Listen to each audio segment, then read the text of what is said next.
3-star trials at Al Mountain, and you do 3,000 racing cards with the 911 GT3 on the leaderboard.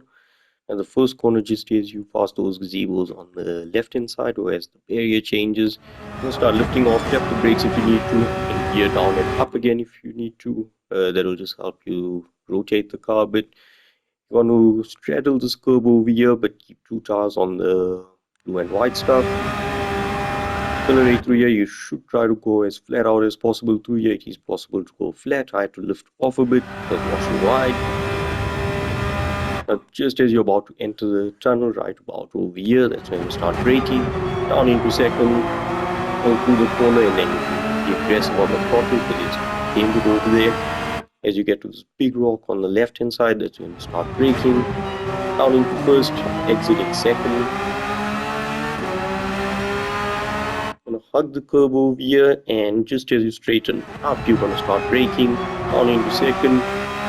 Accelerate through that corner. As you enter the tunnel and you straighten up, that's when you just step the brakes, down the gear if you want to. Be aggressive on the throttle and accelerate through there.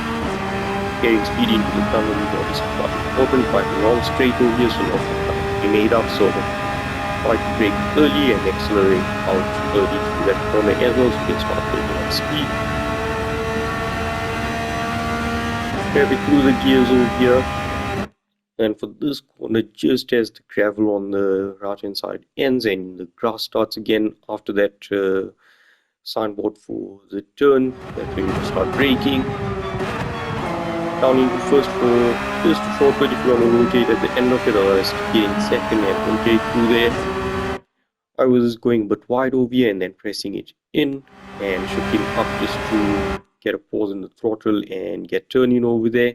You should be going flat out through there, and then as you get to the crest of this hill, you just want to start pressing towards the left hand side and lift off a bit early, just so that you're not accelerating and getting the car too light over there. So lift off early before the crest, get some grip in there, brake into second, and gap in first for a short bit if you want extra rotation. Down to the hill, and as you get to those last 2 rocks on the left hand side, or as the barriers transitioning, that's when you're going to brake. Down into first again for a short bit and accelerate out in second. There's another corner where you're going to keep pressing on the throttle and accelerate out early in second. And then as you get to this last bit of moss on the second last one, but the biggest one, that's when you're going to start braking. Down into first, rotate through the corner, accelerate through there, and as you reach the end of the curve on the right hand side, you're going to lift off, approach 15 per second, and then be aggressive on the throttle, careful not to tap the barrier. Exit over there, to turn in too much and spin and lose the tail. Keep it in short on a good lap, 15.9 over the line.